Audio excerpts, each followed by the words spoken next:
The iPhone 16 Pro Max is coming with some new upgrades to this year's iPhones, but it may not be what you expected. Now let me know in the comments who out there is waiting for the iPhone 16, and don't forget to subscribe to stay up to date with the latest tech.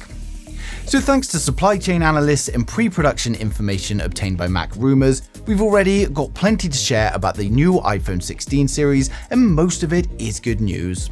First up, we've got a change in the display sizes, with the standard iPhone 16 coming in at 6.3 inches, and then the larger iPhone 16 models coming in at 6.9 inches. And according to reliable display analyst Ross Young, they're going to have a taller aspect ratio as part of this change. Now, the iPhone 16 Pro models will of course be having 120Hz LTPO displays. While it's unknown about the non-Pros at the moment, we're hoping that we'll finally see LTPO on these non-Pro models in order to compete with the new line of the S24s. We'll also have all 4 iPhones using the 3nm A18 chip, but realistically it just looks like a change in marketing from Apple. The iPhone 16 Pro and the iPhone 16 Pro Max are going to be using the new A18 Pro chip, and then the non-Pro models are going to be using the standard A18. But it's very likely that the standard A18 chipset is just going to be a rebranded version of this year's A17. We're also going to be seeing some upgrades in the camera department though, and the 16 Pro and the 16 Pro Max are getting an upgraded 48MP ultra-wide camera, and this is going to deliver higher resolution and more detail. And then we'll also be seeing the 5x tetraprism lens on the iPhone 16 Pro. The Pro models are also going to be getting support for Wi-Fi 7, and this means that they can send and receive data over 2.4, 5GHz and 6GHz bands simultaneously, and this means a much more reliable connection, less latency, and of course faster Wi-Fi speeds. Now we also get upgrades to the cellular connectivity thanks to the Snapdragon X75 modem, and this means that the iPhone 16s are going to support the new 5G Advanced standard, which is a faster version of the current 5G. Now in terms of the design, we've had many early rumors that said it's going to be touch capacitive buttons for the iPhone 16, as there were too many issues to have them ready in time for the 15. But according to the pre-production information obtained by Mac Rumors, it's also not ready for the iPhone 16. We do, however, have details of a new capture button, and this could be on all versions of the iPhone 16. And this button is going to be located under the power button, and it could be a dedicated button for a camera shutter. Now personally, I don't see the point in this, as we've already got the new action button, and maybe more customization could be added to that, but we've already got the volume buttons on the iPhone which work for the camera shutter.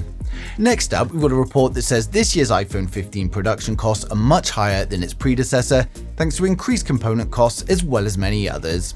Now of course, Apple didn't increase the retail prices of the iPhones this year, but it's looking very likely that we are going to see an increase in the iPhone 16 series. Now for those excited for the iPhone 16 though, we're now going to run through the full specs, design and the pricing for each model in the range to help you guys decide which one is right for you. So make sure you hit subscribe and we'll get right into it. So first up, we have the standard iPhone 16. And with the standard iPhone 16, we get a 6.3-inch OLED display, and we're hoping this is finally going to be an LTPO display. The iPhone 16 is going to have a taller aspect ratio than last year, and it's going to be protected by Ceramic Shield 2. We get the new Dynamic Island, which covers up the 12MP selfie camera and Face ID sensors. And then on the rear, we've got a 12MP primary camera and a 12MP ultra-wide. It's powered by the A18 chipset, and it's likely coming with 6GB of RAM and up to 512GB of storage. It's also powered by a 3450mAh battery with 30W fast charging, and it's going to come with advanced 5G, Bluetooth 5.3 and Wi-Fi 7. Now it will of course ship with iOS 18 and is expected to launch from around $850 in September 2024.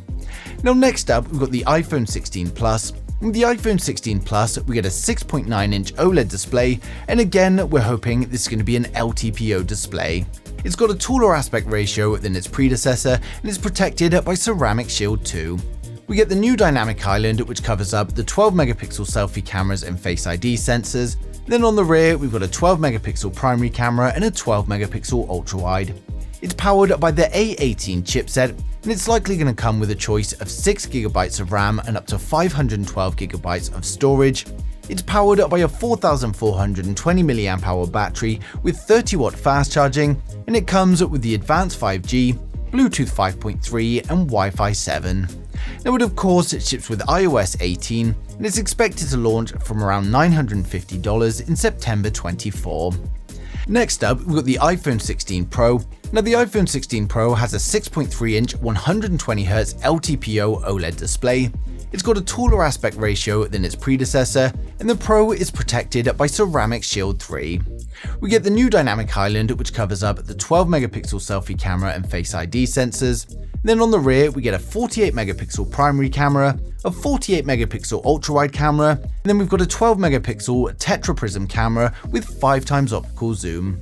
It's powered up by the A18 Pro chipset, and it comes with 8GB of RAM and up to 1TB of storage, and it's also powered up by a 3450 mAh battery, and fast charging is still unknown at the moment, but we do expect some improvements. And of course, it comes with the advanced 5G, Bluetooth 5.3 and Wi-Fi 7.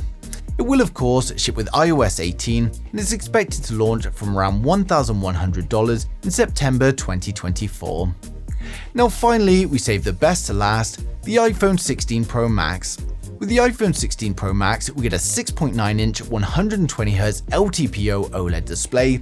Again, like the other phones, it's got a taller aspect ratio than its predecessor and is protected by Ceramic Shield 3.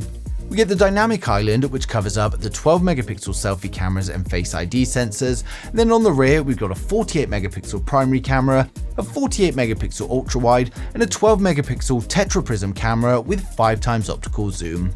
It's powered up by the A18 Pro chipset. It comes with 8GB of RAM and up to 1TB of storage, and it's powered up by a 4500 mAh battery. As with the 16 Pro, we don't know the fast charging at the moment, but we do expect to see some improvements. Now it comes with the advanced 5G, Bluetooth 5.3 and Wi-Fi 7, and it will of course ship with iOS 18, and this one's expected to launch around $1,300 in September 24. So overall, the iPhone 16 series is keeping a similar design which proved popular this year, and focus is on upgrading the chipset, the cameras and connectivity. Now, under-display technology is also being worked on for the selfie camera and Face ID to provide a true full-screen experience, but unfortunately, it's just not ready in time for the iPhone 16. It's probably not going to be worth anyone with the iPhone 15 getting an upgrade, but for anyone with an older iPhone or looking to get their first iPhone, then it's definitely going to be a great choice.